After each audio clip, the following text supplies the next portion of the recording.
I'm your host today, Michael James. I'm up here in the 49th Ward in Chicago, and we are recording on June 10th, a Monday, for the week of June 15th, when we start airing on the 14th. All that information was at the top of the show. Today, I have two good friends coming on. We're going to have the incomparable Thom Clark, all things Thom Clark. We'll talk a little bit about what's going on around the world in Chicago and here in Rogers Park, our home base. And then we're going to talk with Phil Shinnick, an Olympian who has a new book out called Beating the Odds, Stories of Truth and Justice. And I go way back with Phil. We went to Nicaragua together with Athletes United for Peace. And we thought it would be a really good thing to have a former Olympian and flag bearer for the U.S. team on our show as the Olympics are approaching. Some terrible things going on in the world still, obviously. The horror in Gaza, there were some captives that were freed, but at the expense of 240 lives and I think 43 children. It's pretty out of control. And the centrist member of the Israeli leadership group has resigned, so look forward to some shakeups there.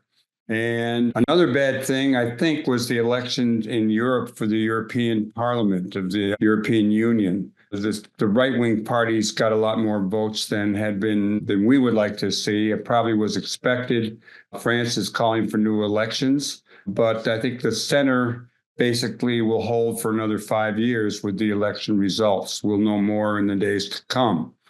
Some good things. I participated in the Uptown Art Walk and the Uptown Art Fair on Wilson Avenue, behind Everybody's Coffee in a banquet hall. I think the Jesus People own that and run it.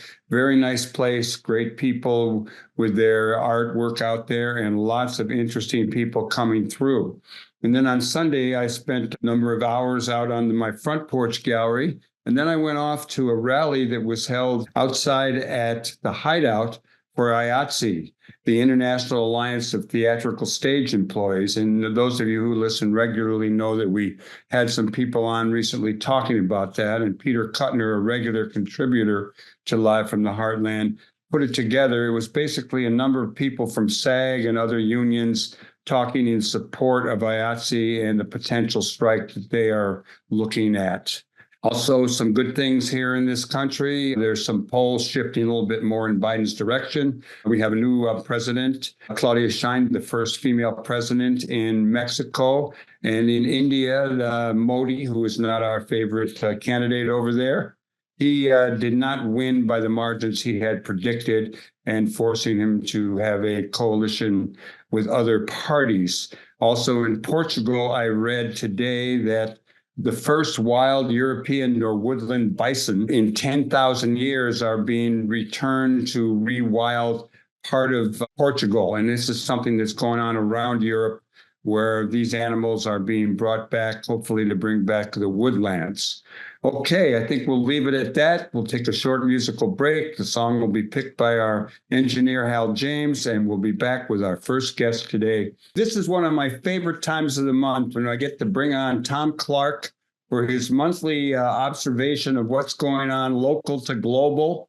And for a younger guy than me, but still an older guy, he really gets around, does a lot of study, puts a lot of thought into it. So welcome to you, Thom. Well, good day to you, Michael. Right on. Good to have you. Marvelous audience. Well, let's start right off with some of the things that you mentioned you might want to talk about. And one would be a Carlos DuSable, a.k.a. Lakeshore Drive. What do you got? Well, there was an interesting piece people can look up in Block Club over the last week or so. This is an idea that's been kicking around for a while. And, of course, we have one day a year when we can ride Lakeshore Drive on bikes. And it's a wonderful Sunday when they do it. It's very freeing to be going down an expressway that should really just be a parkway. And anyway, there are serious people don't know the city has been undergoing for over a year now a serious study and makeover of Lakeshore Drive. A lot of it's concentrated around the congestion point of Chicago Avenue near Streeterville, which I think is one of the biggest sources of air pollution besides our major expressways like the Kennedy and the Dan Ryan. But the there's an opportunity to radically rechange and reclaim even more of our lakefront by taking that parkway, which has become an expressway, away from the lakefront and converting it to a true parkway that has trolleys and buses and bikes and people walking. And we eliminate combustion engines from the lakefront. It's a radical idea, but I think it's the kind of thing we ought to be thinking of. It would be cheaper than rebuilding parts of Lakeshore Drive. And I think it would be a true tribute to DeSable for when we renamed that road, because he's the one who kind of started it all. So I think it's an interesting proposal that came out last week that people ought to look at, because I think there are parts of it that actually could really happen before they put down one more load of asphalt on our lakefront. Well, I do know they got a lot of new pavement up here on the north end. And I do remember when I did a triathlon, the kind of neat thrill of riding a bike on Lakeshore Drive. There's almost nothing else like it. What do you got on the homeless issue and unhoused persons in Chicago? Well, just this week, there's a new report out by the city. Every year, usually in January, in the dead of winter, the city does an annual survey. And it's always been somewhat controversial because their numbers are always much lower than the Coalition for the Homeless or other advocacy organizations that probably are a lot closer to the issue. But this year's survey was anticipated and finally came out 6 months later, because we have what? Post-pandemic, 2, the so-called migrant crisis, and 3, the overall inflation in housing costs. And it's a very tight market, and one should not be surprised to hear with this city's report that the number of homeless have tripled since the last time the city looked at this. The city's study has never looked at people who are doubling up, or moving in with mom and dad, or moving in with a brother or sister when they fall on tough times. So those people who are unhoused never quite make it into the numbers. And I don't want to get into a numbers thing here, except even the city is saying, thank God we built those shelters for migrants. Otherwise, we'd have an even bigger problem. I think the city's making a mistake in blaming this upsurge on the migrants, because while there are increased tent cities, which may in fact be migrants, we also know of anecdotal examples of people who just can't find housing. And it doesn't mean they're necessarily out in the street in a tent. They are doubling up, or they're thinking of moving, even though there are jobs here, because housing has become just incredibly expensive.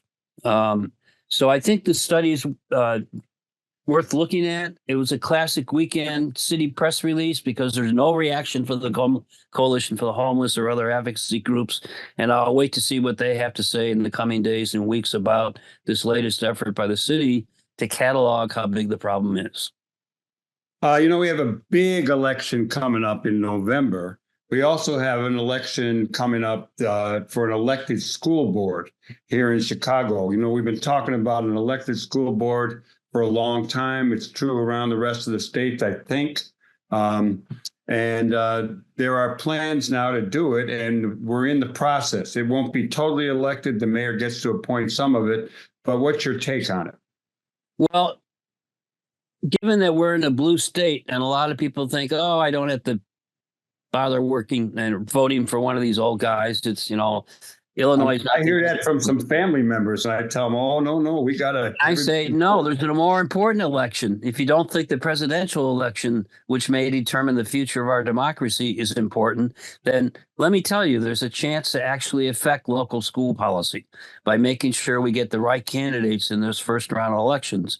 And having visited the Glenwood farm market this weekend, the petitioners are out, and I think it's a really important election for people to pay attention to and to get the right candidates on the ballot.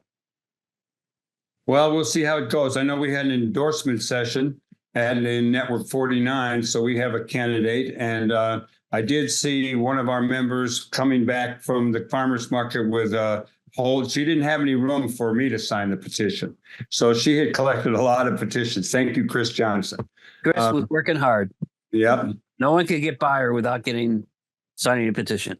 At the outset of the show today, I did mention under the bad things, horrible things, what happened just most recently in Gaza, where um, unfortunately, I mean, I know some of the hostages were rescued, but the price was like 240 plus people killed, including 43 children, to rescue 4 people.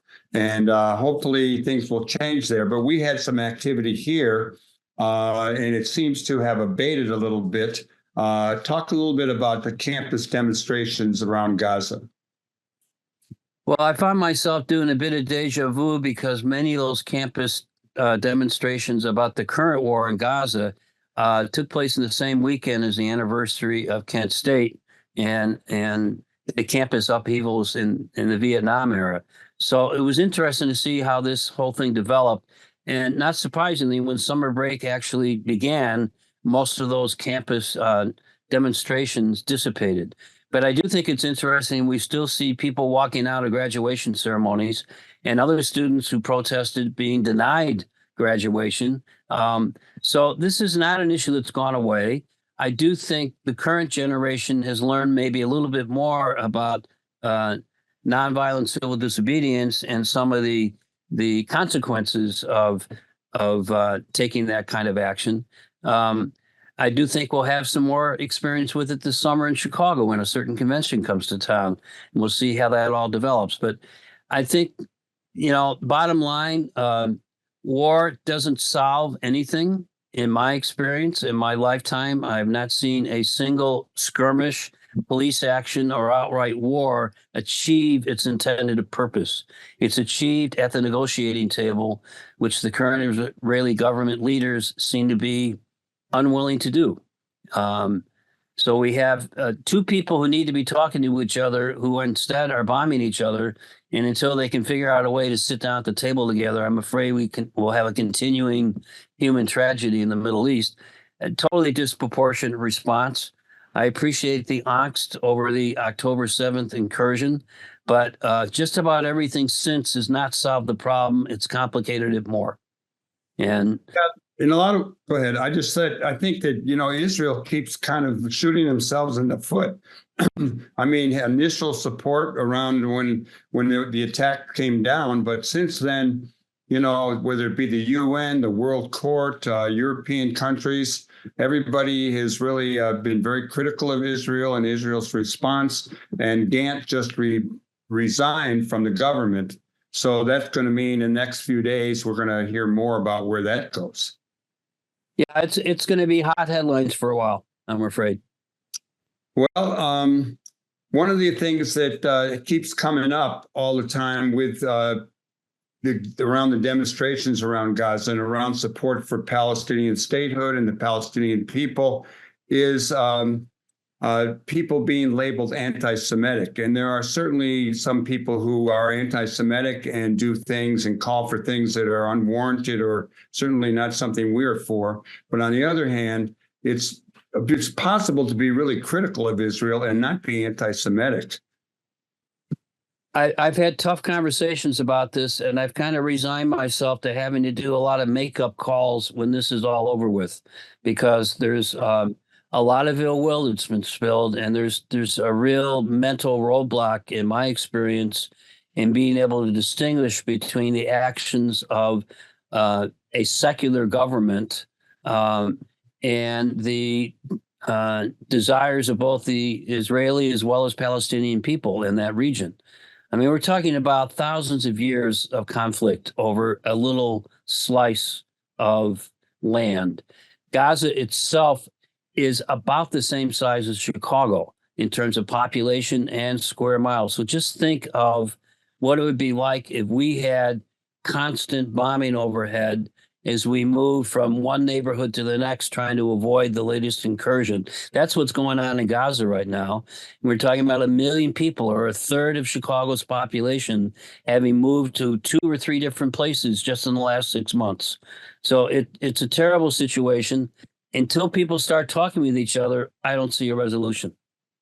On the news, there was a representative from the Palestinian demonstrations that have been going on here in Chicago, frequently and in great number.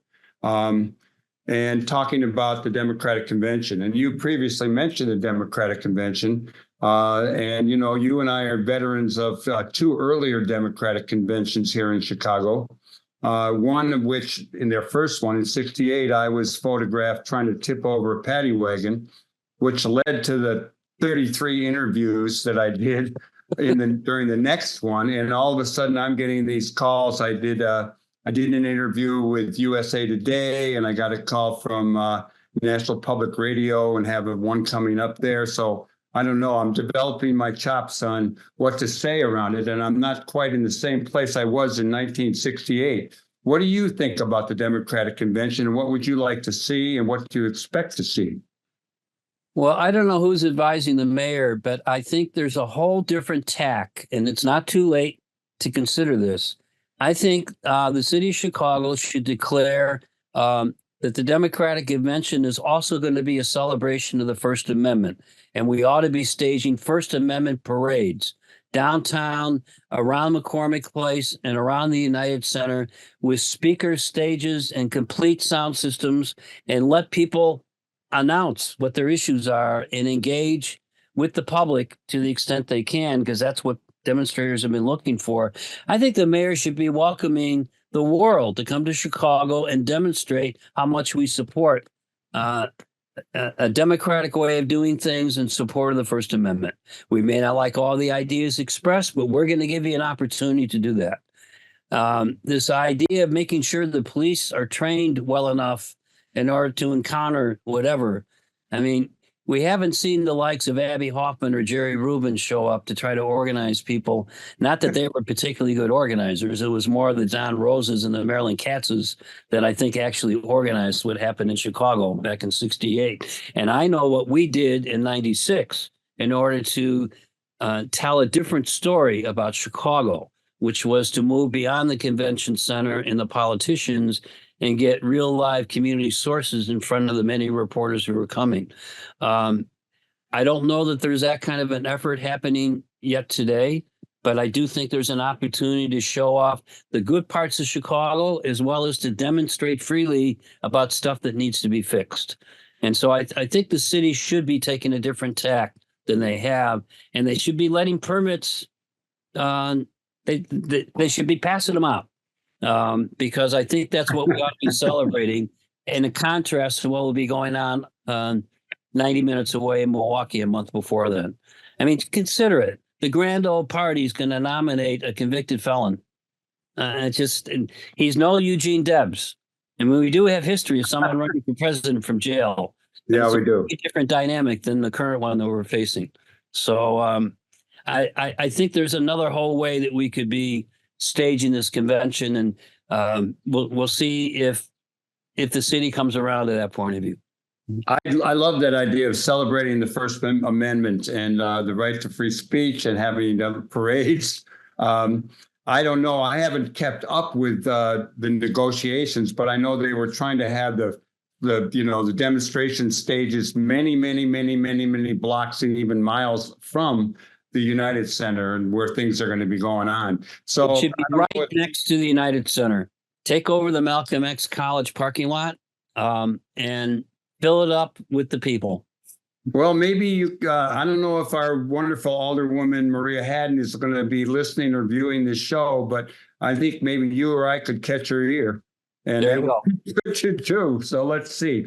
Let's round this out by really going local, Thom. We got a few minutes left of this first segment of Live from the Heartland for June 15th, the week of. And we live in a wonderful neighborhood. We're very fortunate that we're a pretty blue neighborhood. And there's a lot going on up here in Rogers Park. Why don't you share a couple of things you've observed and would like to share? Well, the farmers market is open again. And as my wife Jean and I discovered yesterday, one goes there for really good food, if not cheap. But really high quality food, and it's local vendors. So I fortunately can afford to pay the prices and support local farmers and vendors. Every year there are one or two new vendors at Glenwood, and it's always fun to see which baker or which craft maker might also show up. They also have a whole art thing going on now in the Glenwood bar storefronts, which was interesting to see. And they've kind of done this before, but it was a bigger deal yesterday. Anyway, I realized once again, one goes to the farmers market, not just to support local farmers and get good food, because it's a social town hall sort of gathering. And that indeed happened yesterday. Petitions here. The Wild Onion Food Co-op opens this coming week, and there's a lot of excitement around that because they're still trying to get new owners to sign up and make this a real going concern. I think just our lakefront every night, it's different, and it's just wonderful to see regular neighbors showing up. Sometimes, like during the Northern Lights extravaganza a few weeks ago, the beaches were crowded at night. I love that kind of public activity, and it's really beefing up. Do you know yet what's going in the old Cabana stand? I don't know, but there is a woman going to take over the stand. We used to, when the Heartland Cafe was still around, we had a little extension down there at the lake called Heartland Stand in the Sand. I loved it. I'd go to the beach early in the morning. I'd go inside, unlock the flip up doors, start the coffee. I'd jump in the lake, hang out, come back, drink my coffee. And it was great. And I do miss doing that. However, the guy who had it last year and is not doing it this year did a pretty wonderful job. And all of a sudden, when I go by there, there's like a tarp, a thing up above now. I forget what you call them. The place is painted up. And I think there is a woman is going to be running it. We'll fill people in on that. One other thing I wanted to talk about, because you and I have a friend who just got himself a 2-battery bicycle, that is electric powered. Richard Perlman, he came by my little gallery out in front here yesterday on Sunday, and he talked about how this thing will go 35 miles an hour. And I go, and no, you don't have to have any registration. You don't need a license to drive it. And then you and I were talking earlier about how many people are on scooters or on bikes, and they're in and out of traffic and they're not following the rules. What's your take on bikes? Motorized bikes, scooters? Well, having reached a certain age, I too am looking at a tricycle and a motorized one. I'm not sure we're going to have the extra pennies quite yet to do it because they're not cheap. But I miss riding my bike. I haven't been on a bike for about 5 or 6 years now, and it's because I'm nervous. I have good balance, but I have 2 shoulders that can't take another fall. So I've just stayed off the 2-wheeler, and but I miss it. And I think that what will need to come is more bike lanes and the other work that they've been doing to make our streets more pedestrian safe with bump outs and stuff like that. We have cars in the middle of the city that just go too fast on side streets, and we need to figure out a way to slow down that traffic and make more room for people who are walking and for people who are on bikes. I appreciate that some drivers have had bad experiences with some bicyclists, but just about every bicyclist I know has had bad experiences with drivers. So I think we need to come to some meeting of the minds, but part of it is the infrastructure. The city was built up off of horse and carriages, went to cars. And just as we talked at the beginning of the show, there are certain roads like Lakeshore Drive that have become expressways and that we maybe should get rid of and go back to a more sedate lakefront atmosphere where we have bike lanes and trolley lanes and stuff like that, but not cars going 60 miles an hour. Or faster, weaving in and out of traffic. Yes. Well, Thom, it's always good talking to you, whether it's in person or here via Zoom on Live from the Heartland. You are an executive producer or a producer or emeritus, whatever you want to be. And I know you're probably in the wings when we need you. We'll be out of town, although Zoom lets us go anywhere. And I'll be seeing you in the neighborhood and probably in the next few days. So you have a wonderful day, and thank you very much. Take care, Michael. Okay, and everybody else, you stay tuned here on the left end of your dial, or however you're viewing or listening to this show. We'll be right back with our next guest, the Olympian and now author, Phil Shinnick. Be right back. Time for our second guest today on Live from the Heartland for the week of June 15th. And he's an old comrade. We've known each other now for a good many years. We met finally when we knew about each other earlier, but when we went to Nicaragua with Athletes United for Peace, playing baseball, the one and only former world record holder, Olympian Phil Shinnick. Good afternoon to you, Phil. Well, I'm happy to see you. And yeah, we had a great trip to Nicaragua. It was wonderful. We'll talk a little bit about that, but the reason I wanted to get you on, besides it being coming close to the Olympics, is you have a new book out. It's called Beating the Odds, Stories of Truth and Justice. And I know Hal will put this up. And it's not just a story about you finally claiming your world record long jump when you were in Modesto, California in 1963, but it's also about the kind of dreams and stories that you woke up to for a period of 33 days. As you say in your introduction into the book, you say, this is not about that process of reclaiming the title, but what came to my mind from waiting to see if I would be successful in getting the world record I deserved, something I never got over until the plaque was in my hands. Talk a little bit about that experience, what happened, and what led you to write this book. Well, it took 58 years to get the world record. And finally, Seb Coe became World Athletics president. And he's an old buddy. He's an old radical athlete. He was part of our whole movement, and he got to be president. And then we requested that he review my record. And of course, within 1 second, they denied it. But he put it to the Council of Arbitration Sport. And so I had to prepare, this. And fortunately, the arbitrator was a sprinter from Canada, who's an honorary judge. And so he was an athlete. So he was able to, to express myself. But in the process of getting it, it took about a year for them to come to a decision. So I woke up one morning and my whole body broke out in a rash. It looked awful. I mean, I look like an old man. I'm 80, but I don't feel old. And I thought something is going on in me that I'm so upset. So I got a cortisone shot to calm myself down. And then I woke up one morning and I had all this stuff in my head. So I got on my computer and I typed for 2 hours. I had like 5 stories. I said, this is nice. I woke up the next morning. I had more stories. I wrote them down 33 days in a row. Then I woke up the 34th day, nothing. And so I just put it down, put it in my shelf. I published a lot of books. I'm a scientist. I publish articles all the time. And then I had some cancer, and I had these incisions in my arm, and my arm hurt like hell for a year. And then I thought, pain isn't body, it's in the mind. So what's bothering you, Phil? And I said to myself, I want that book to go out. So I called Amazon. I said, I want to publish a book. Within 5 minutes, a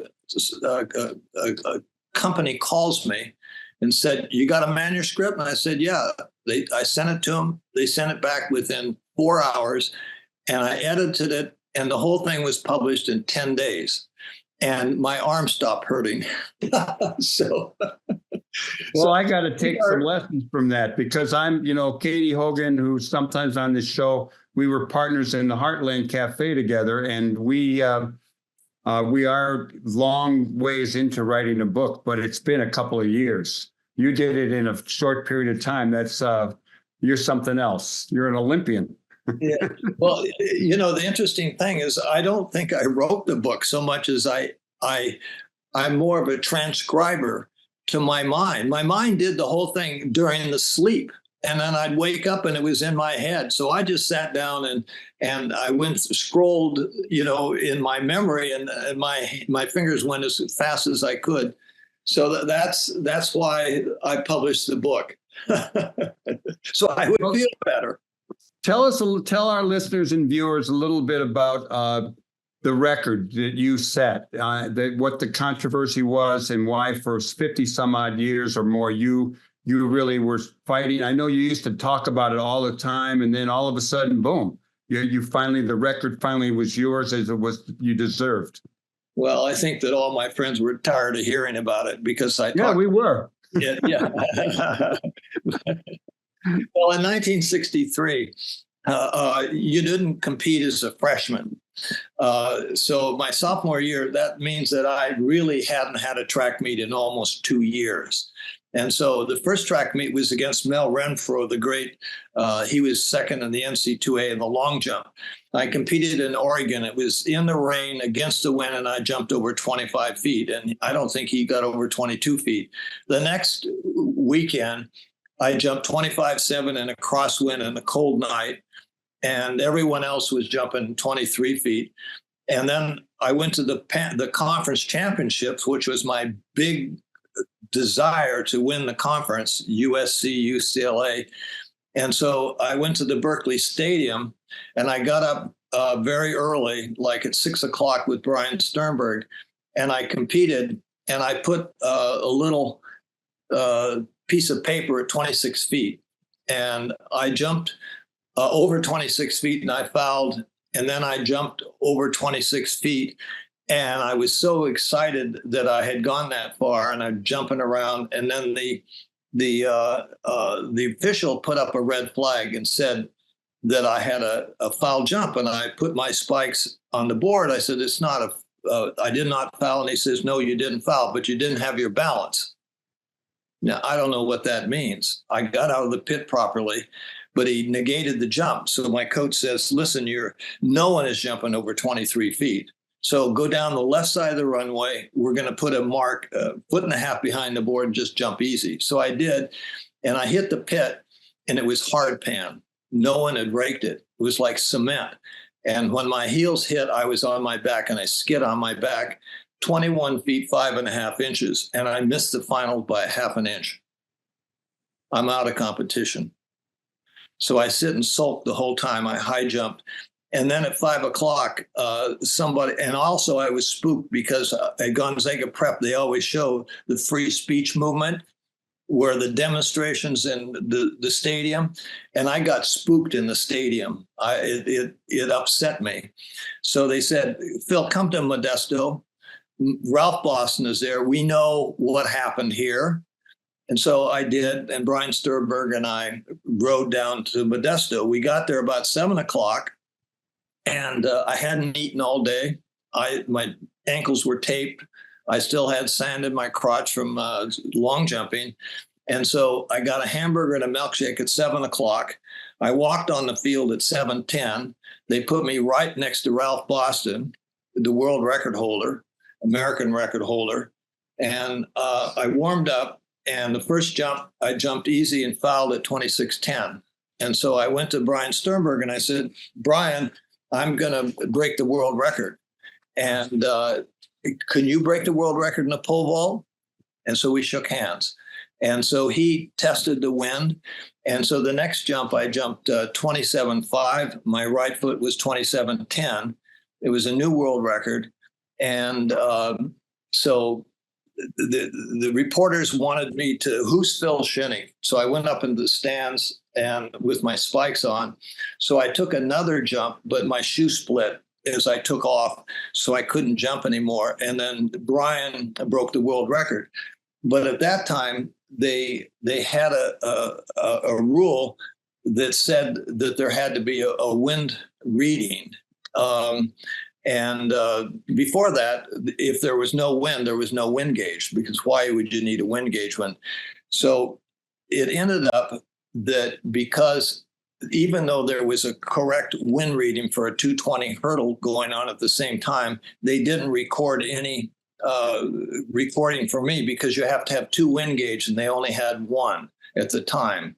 So when I got back to the University of Washington, they said they didn't think the world record would count.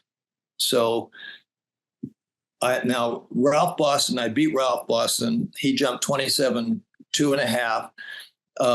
5 world records were broken that night, and I was voted the outstanding athlete. But for the next 58 years, I was not recognized or honored for that world record. So, long story how to get there. But Sebco finally got to be the head of World Athletics and gave me an opportunity. And he gave me a really nice plaque. And I called him and I said, Seb, if you don't give me the world record, I'm going to have the ghost of Prefontaine haunt you. Steve Prefontaine. Yeah, but I actually meant it. That because you can access people who are dead if you have the right meditations. Well, we'll save that for another interview. Yeah. But you went on to be an Olympian, and you were on the U.S. Olympic team a couple of times. Share with us a little bit about your experience as an Olympian, what it was like, and because the Olympics are coming up, and any thoughts on the coming up Olympics? Well, I don't want to talk too much about it because during the time that I was on the Olympic team in 1964, they had college coaches as the coaches. And so it was a terrible situation all the way around. Plus, when I competed, I was the only athlete that had a wind at my face and at my back, and it was a rainstorm, and the runway was underwater. So Where was that, Tokyo? Tokyo. So I never really got a good jump. And I jumped on the 68 Olympic team. I jumped 26:10. And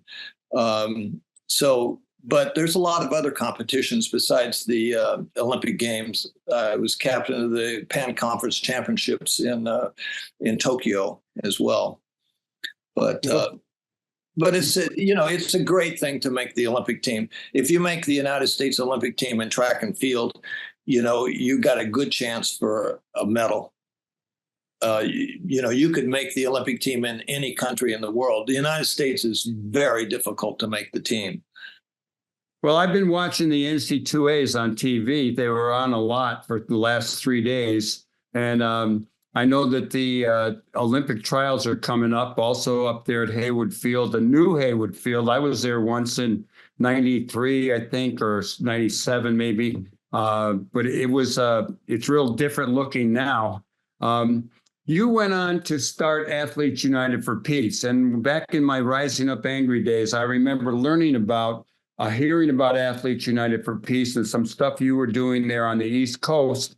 And the next thing I know, Guy Benjamin, former quarterback at Stanford and was behind Montana and on the 49ers, and I just saw him in Hawaii.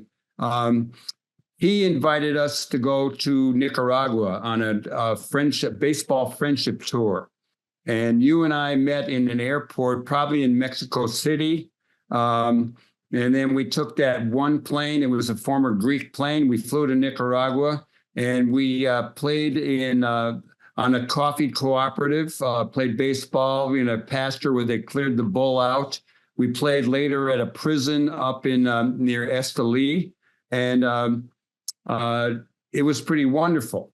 But tell me a little bit about how you came to form Athletes United for Peace, which was the sponsor of our tour.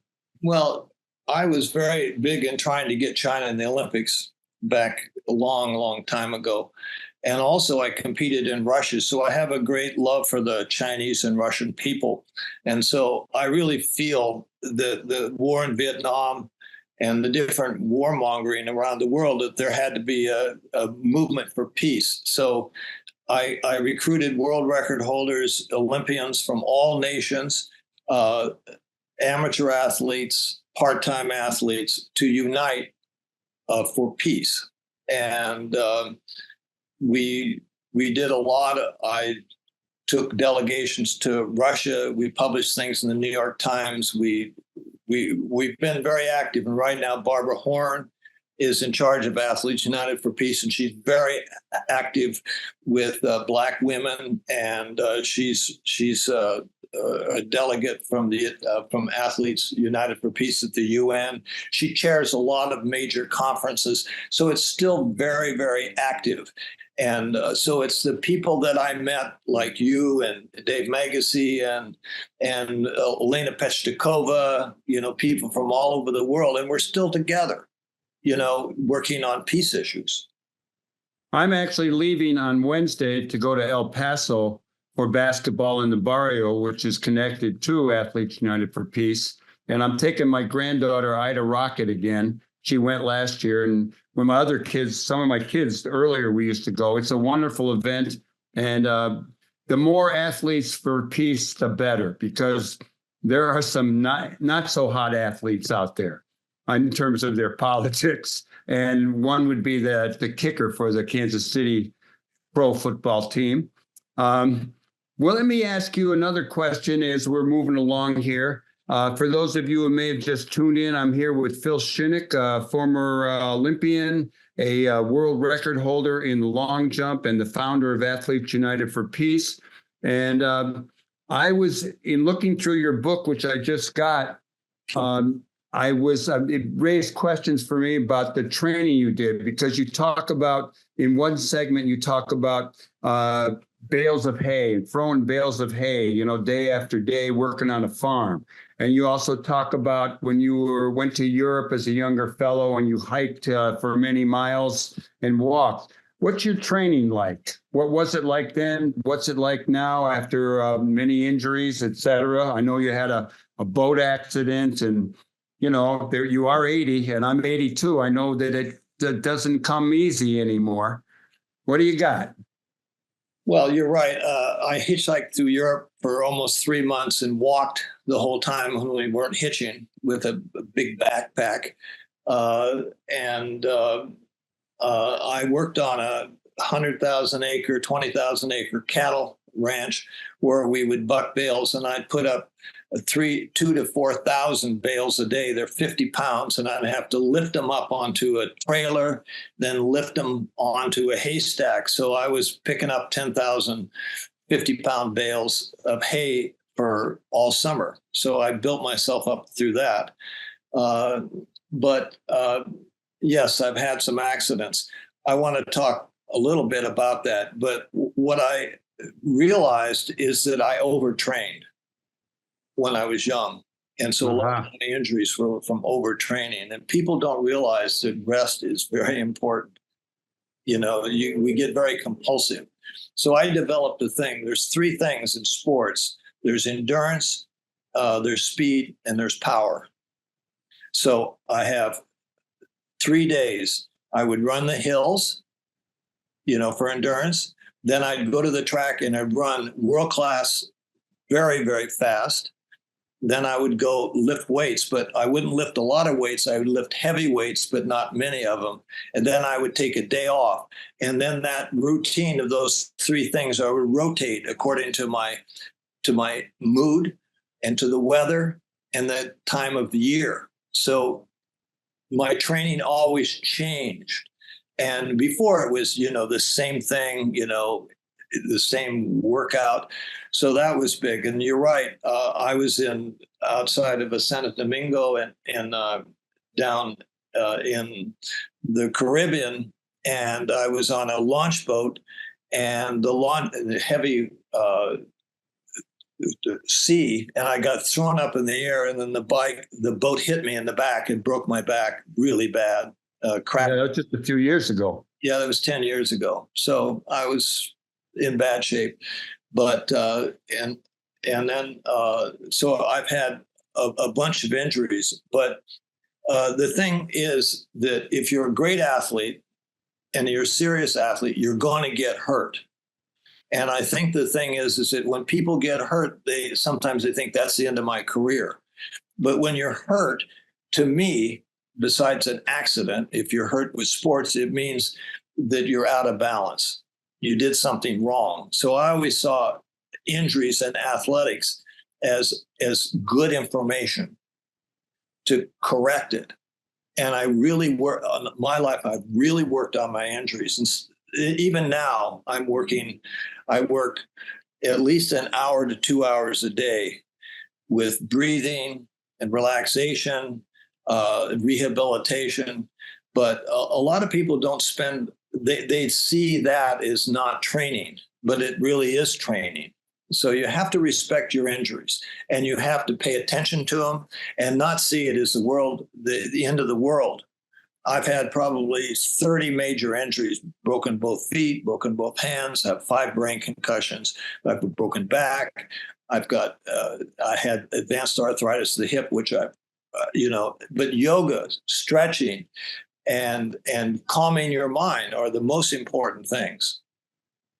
Well, you work as an acupuncturist, and I had the honor of having you work on me a few times. So most memorable was we were driving around in that old car of yours in New York, and lo and behold, you were doing acupuncture on me. I was in the back seat with my leg up in the front between the two seats, and you were working on me with needles as you were driving and at various stoplights. And it's, I don't know if I ever took a picture of that or not, but it was pretty much that I've always remembered that. And I'm looking forward to coming back and discussing my own training and my own issues now that I'm in my 80s.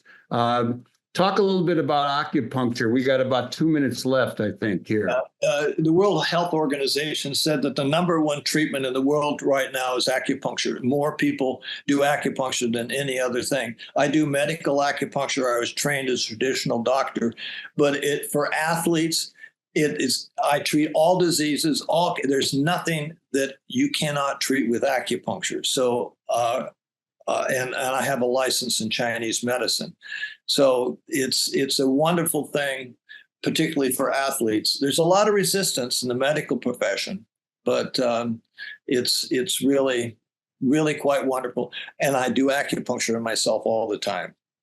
Aha. All the time. So, you think it's kind of weird needling yourself, but it's been around for thousands of years. Honest to God, it's really quite remarkable.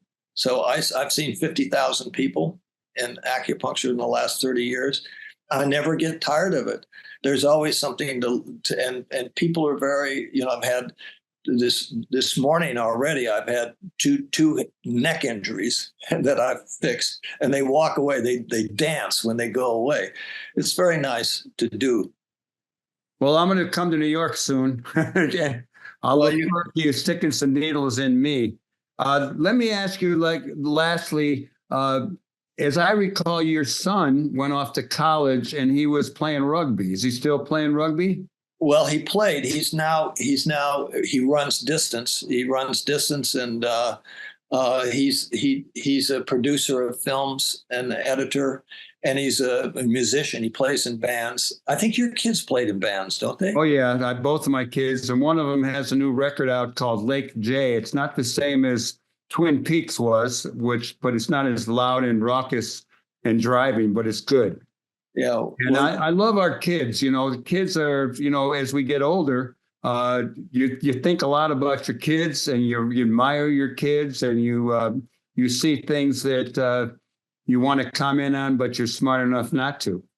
Yeah, well, they are better at tech. So when I go to the airport, he has his cell phone and he points it to this, and he sort of takes care of me, and I feel a little bit like a little boy.